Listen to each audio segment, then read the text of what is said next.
Pak Jokowi, jangan bermain api terus, nanti terbakar. Oke, Holid silakan. Tenang. Jadi ini kalau terus-terusan nggak akan selesai. Ya. Tapi kalau kita lihat, kita harus meresonansi apa yang dirasakan oleh publik. Ketua BEM UI, di sini saya lihat ada mahasiswa UI juga dan mahasiswa yang lainnya.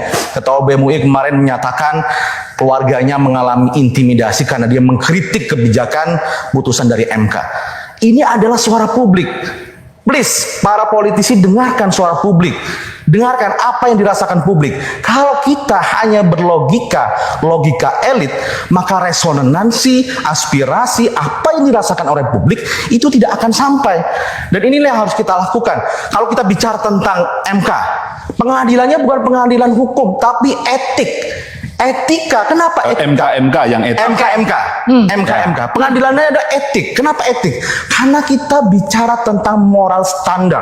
Standar moral. Standar moral hakim MK, apalagi ketua MK, dia harus memiliki standar moral yang lebih tinggi. Bahkan lebih tinggi dari DPR dan eksekutif.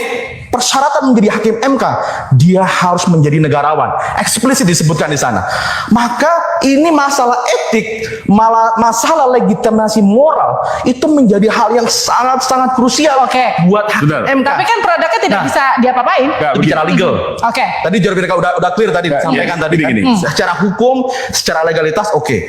Saya tidak ingin berbicara terkait bagaimana asas legalitasnya. Baik.